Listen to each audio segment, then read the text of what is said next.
Welcome to Seeing This. I'm Mike Ornelas, and today I am pleased to be joined by directors Merritt and Gail Kempler, whose short film Fundbox, a love story, follows an elderly man who returns to Vienna to honor a promise he and his wife made 50 years prior, though this time he's traveling alone. Miles, Gail, welcome to the show. Thank Thank you. you. Appreciate it. Absolutely. Congratulations on the film. Thank It you. it, it is such a beautiful, charming, moving movie. If I'm not mistaken, there are some autobiographical elements to this film. Can you both kind of talk about how this project came together and how do you kind of piece together moments of your life versus something you're putting for this project? Yes, well, we were traveling in Europe. We got a one-year visa to come to Europe, and we wanted to explore potentially new places to live, but we also were looking for opportunities to produce a new film. And the last thing we expected was to end up producing a film in Vienna in German. But while traveling, we were in Vienna during Christmas season, and had something happen to us that was quite distressing. We lost something of value. And we were having such a great time in Vienna, a beautiful city under ordinary circumstances, but at Christmas time, magnificent. So we're having the time of our lives, and then we lost this very important item and found out about a very unique lost and found service that only Vienna has. It's the only city in the world Wow. that has this type of sophisticated lost and found service. It's called the Fund Service. And so the police put us in touch with the Fund Service. One thing led to another. And the worst thing that happened to us, losing that item that night, turned into the best thing that happened to us later on for a host of reasons we can get into later. I love that. The movie puts you into that position of losing something valuable and you panic, right? And it's natural to kind of panic and not know what to do. So it's great that not only you're telling the story, but you are also highlighting this incredible service that you said is beyond rare. It's one place in the world. What was your experience like in traveling in Vienna? And when you had this happen, how much longer did it take until you're like, we got a story to tell here. Like this is something we can actually convert into a film. Well, it took us probably about a month or so. We had already left Vienna, and after everything that happened to us, I woke up about 4 weeks after we left and nudged Miles in the middle of the night and said, I think we found our next film. And he thought it was such a great idea that we contacted one of the agents that we had met at the Fund Service named Roman. And we called him and said, what do you think? Has anyone ever done a film about the service? And he said, no, it's a great Wow. idea. So, originally we thought we'd do a documentary about it because it's really a very complex citywide system.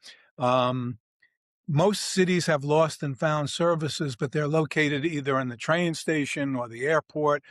This system, they have boxes that look like mailboxes. They're metal boxes, and they have 175 of them around the city. They're called Fundboxes, thus the title of our film. And as I said, there's about 175 of them. And when people find lost items on the street, they can drop them in one of those Fund boxes. And this can be anything. It could be a loaf of bread. It can be a laptop. It could be a cell phone. And then depending on the location, how busy a location it is, they have trucks, basically the sanitation trucks, Wow. that will pick up all those items 2 or 3 times a week and bring them to a centralized warehouse where any items with identification are logged in.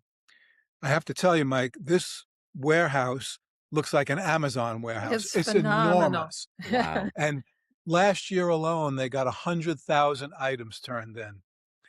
So Wow. it's really amazing. As Gail said, it took about a month to think of the idea for the movie.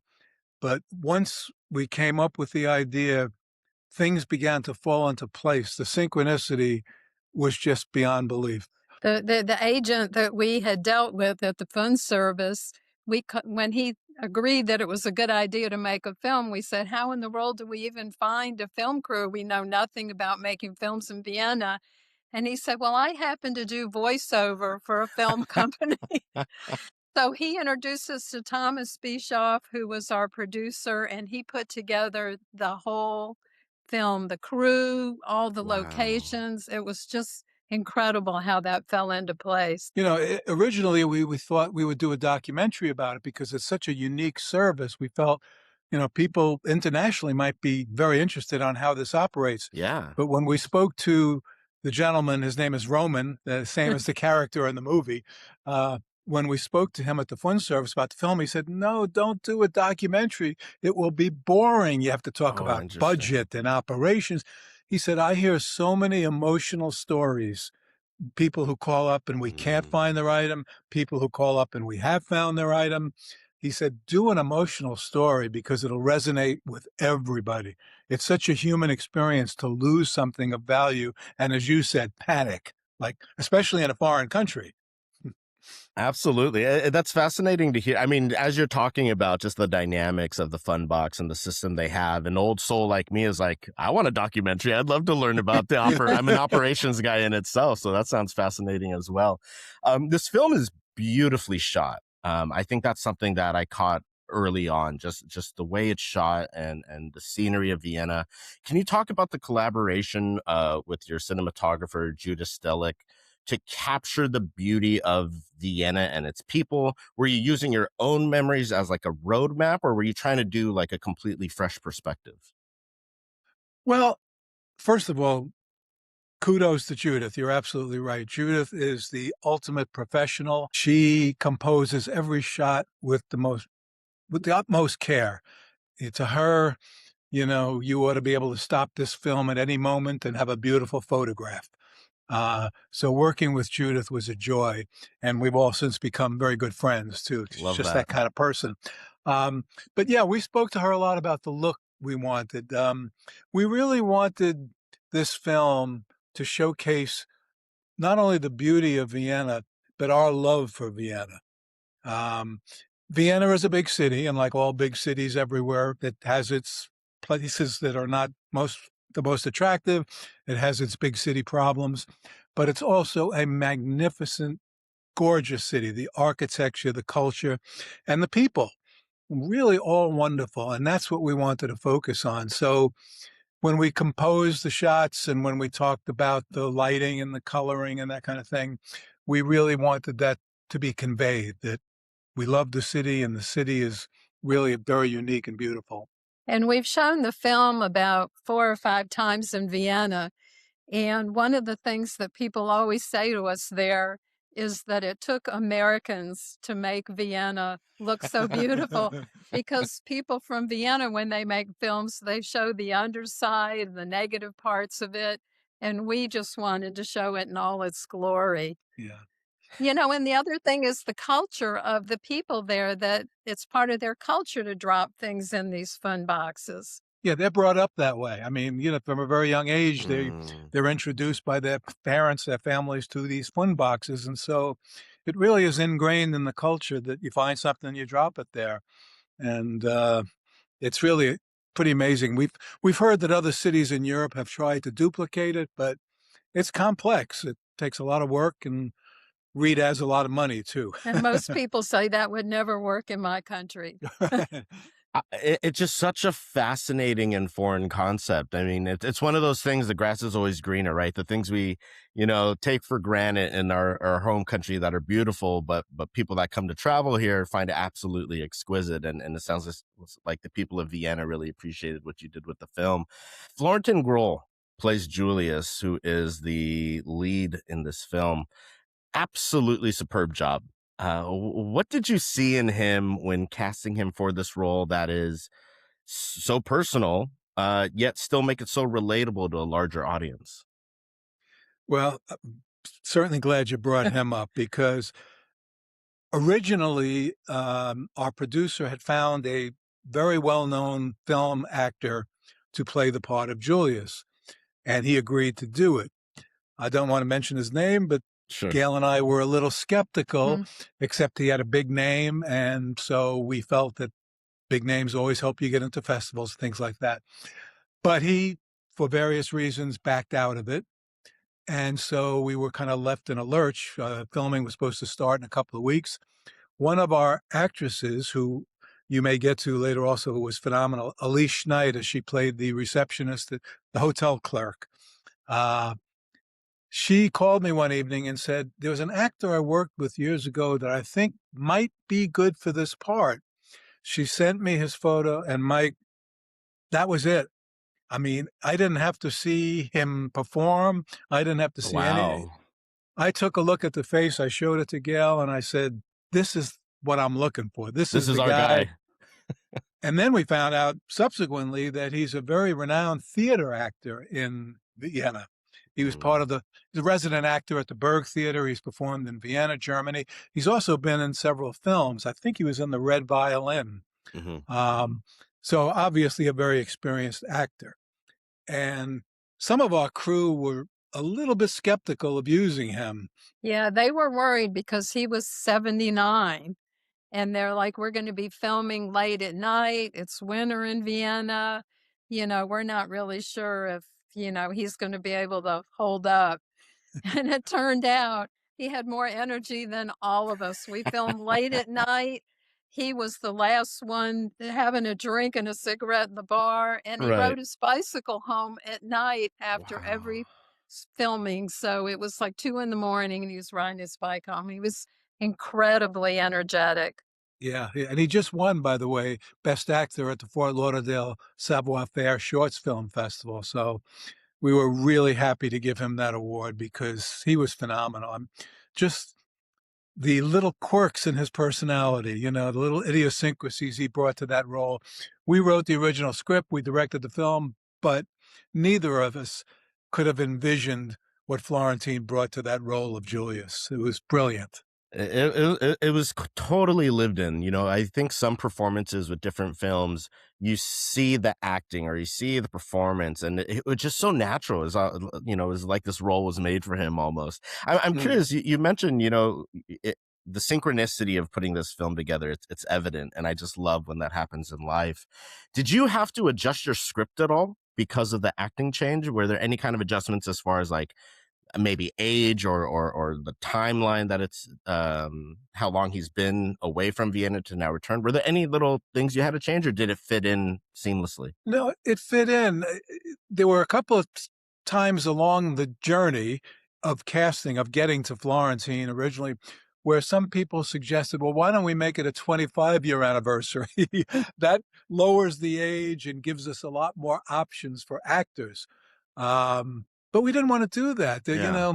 There's just something about a 50th wedding anniversary that carries a lot more weight than a 25th. Nothing against 25-year anniversaries, but you know, that's a stepping stone to 50. So Absolutely. no, we really wanted to stick with 50, although we were encouraged to perhaps modify that. But we felt it was important. I'm glad you didn't. The impact is much more. It feels more real in the sense of like that is such an accomplishment and what the story is doing, and you know, at its foundation, it is a love story, as the title says, and it's also a real boost in the belief of humanity. Julius encounters wonderful people throughout his journey, helpful strangers. I'd love to hear you talk about the importance of this message in a time where it feels like the world needs their faith renewed in good people. Just hearing you talk about the people of Vienna and that being part of their culture, like, though it sounds so foreign, it sounds so like, it should be something that's across the world. We should all, look to help each other. Is that foundation something that you saw when you were putting this together, or is that something that kind of came secondary and just want to tell this love story? How did that come about? Well, interesting. As we were traveling, as I said, we got that visa for Europe. And I'm sure from your own experience traveling around, we've been in situations where we were lost, where we didn't know how to buy a ticket for a subway in a foreign city. And we've encountered so many nice, generous, thoughtful, helpful people. And so something that's always been important to Gail and I has been the kindness of strangers, to borrow a phrase from Tennessee Williams. Um, Mm. and so we felt that what happened to us in Vienna and the way this film just kind of fed on itself and grew, as I said before, from the worst experience to the best experience we've had in Vienna, we felt we wanted to portray that, the kindness of strangers, in the film. What a difference a stranger can make in an individual's life just by being thoughtful or being compassionate. Um, and so that was a very important theme to us when we were doing the film. And not to mention when we lost what we lost, Miles kept saying, "I need my faith in humanity restored. I wish it would be returned. I really need that." And, so it was definitely faith in humanity was very much on in our minds. And we also, back to your point, so much of media today, especially the news, but even in cinema, there's a lot of negativity. As Gail said, the people in Vienna were so happy we made this film because all Viennese filmmakers deal with the drugs and the, the seamier sides of life in Vienna. And there's a lot of that, and a lot of it obviously deserves media attention, whether it be the news or film. This is reality. But, you can get to a point where you think that's all there is and you forget the core essence of humanity, which I still believe is to try and help one another and support one another in any small way we can. So, as Gail said, I kept saying, please, if I could only get this item back, I'd feel so much better that there's still some humanity left. And, you know, uh, that helped inspire the movie. I love that. I think anyone that's ever been fortunate enough to travel, I think will relate to that point. I think when we travel, because we are vulnerable being in a new country, our energy changes. And I think good people and good energy find us. I was fortunate last year to go to London for the first time, and different parts of England for a wedding. And so many of those moments happened to me where, like, just good people looking to help. I got to get into a Champions League soccer match for free. Oh, I, well, I can't yeah. even get into all the details of that, but it was just good people and just timing, and just it's definitely restores humanity and how good people are out there. Without giving too much away, or giving any of the ending away, I thought the last few minutes of the movie was really effective, masterfully executed, including unexpected moments or reveals that I thought was really a real nice cherry on top.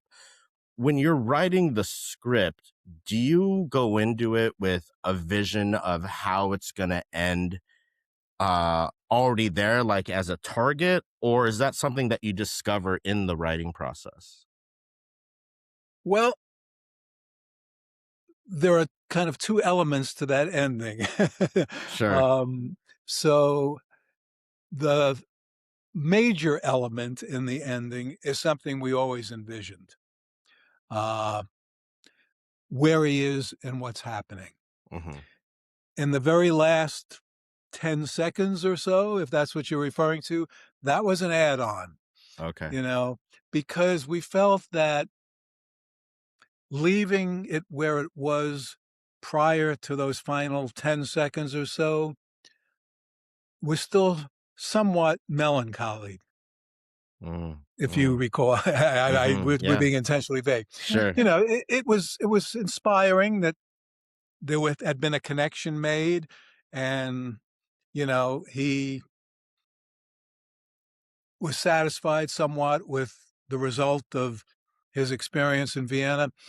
But the last 10 seconds of it just, we felt, further amplified that positive element of human connection. Hope, hope.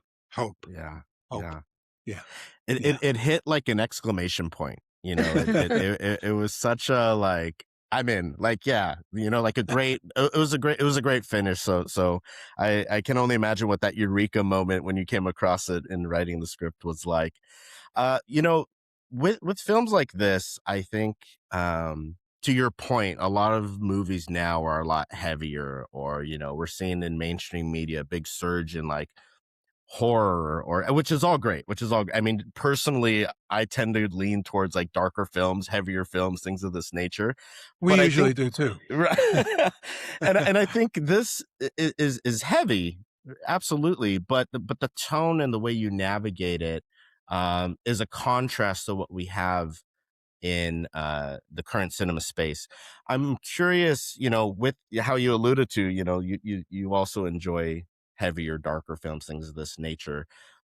How do you find a balance in where your film belongs, as far as, you know, why people need to see this film? It may not be a feature or a big production. It's like you said, it was a production team, a foreign production team that you hadn't worked before.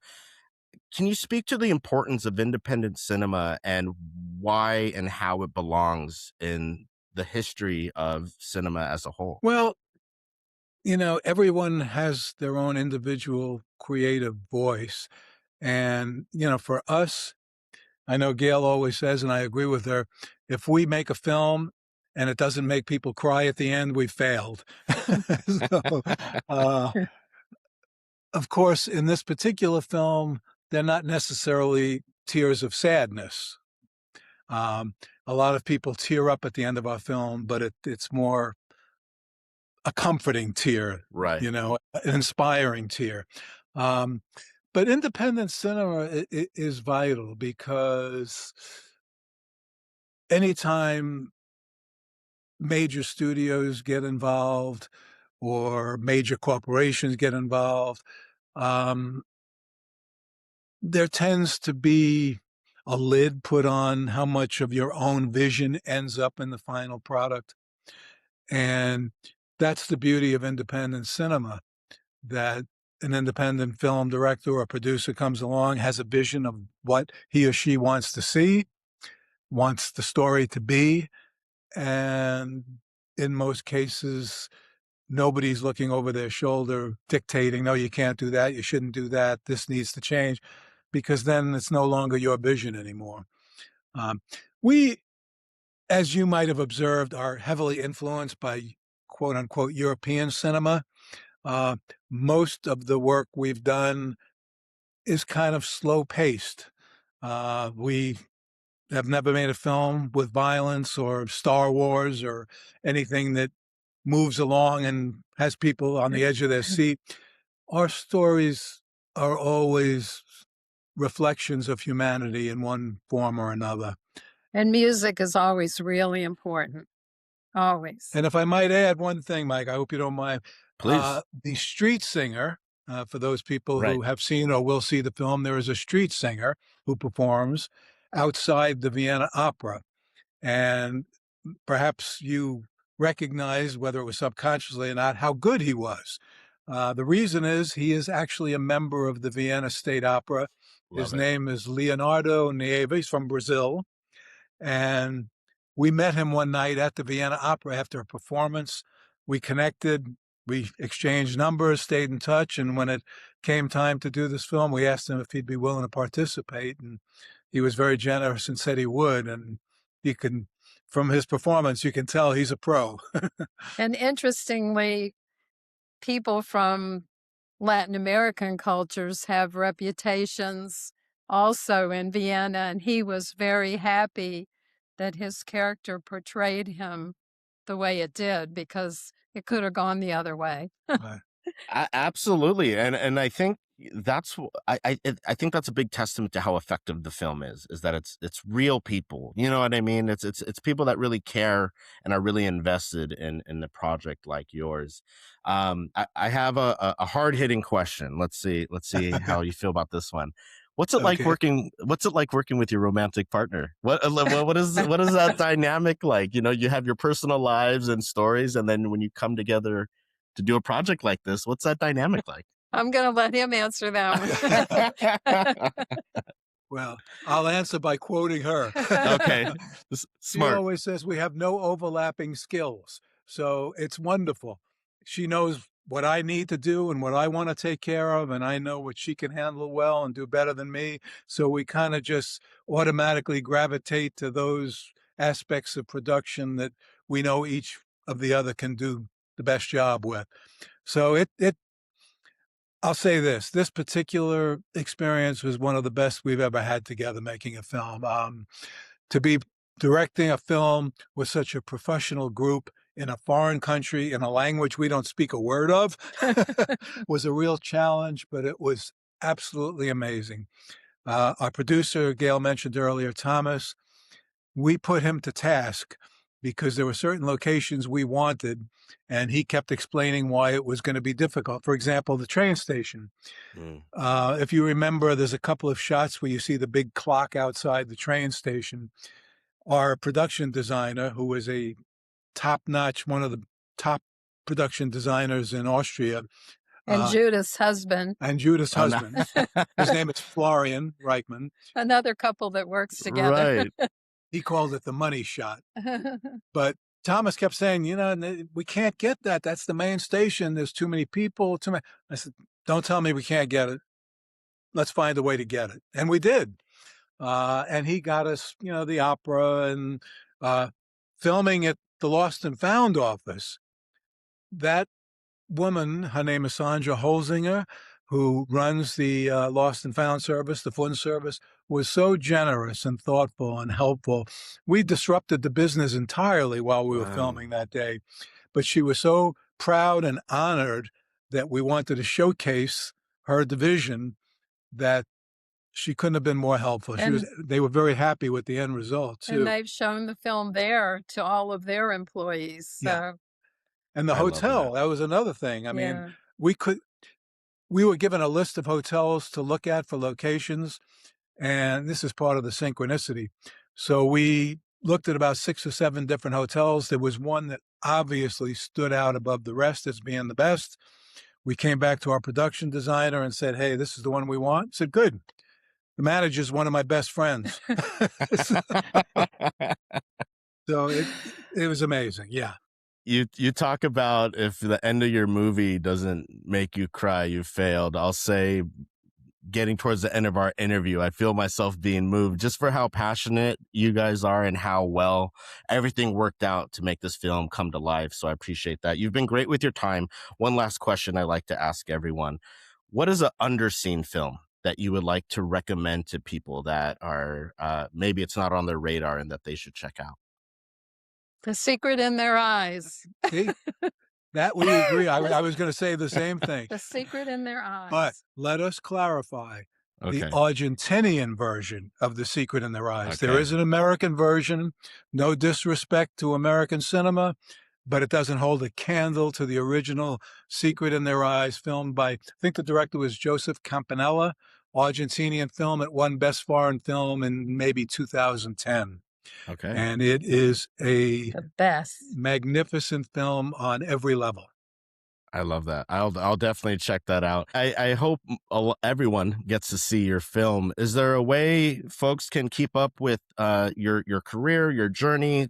Check out the film, future projects, anything you'd like to plug? Well, yes, you can follow us on Instagram. It's with Fundbox, a love story. Fundbox, a love story on Instagram. We also have a Facebook page. We are already scheduled at another festival. I may have mentioned to you prior, we just won Director's Choice Best Humanitarian Short at the Sedona International Film Festival. We're going to be screening, I think it's Saturday, I forget if it's March 27th or March 28th, but Saturday night at 7:30 at the Beloit International Film Festival in Wisconsin. And we have some more submissions out there we're waiting to hear on. So if you follow us on Instagram, we'll certainly announce any festivals we're going to be in. And we do have another project that we worked on a few years ago. It's a documentary about the original lead singer of the a cappella group, The Persuasions. The documentary is called Just a Mortal Man, the Jerry Lawson story. It's about Jerry Lawson, not just his music, but his life. He lived an unbelievable life, fascinating, another emotional film. And that's currently playing on PBS nationally. So if you check your local affiliates, you can see when it's playing in your area. It's also available for streaming on the PBS app Passport. So Just a Mortal Man, the Jerry Lawson story.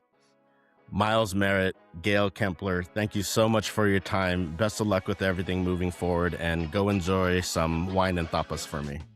You got Sounds it. good. Thank you, We Mike. will We do really that. appreciate it. Thank Wonderful you. interview. Thank you.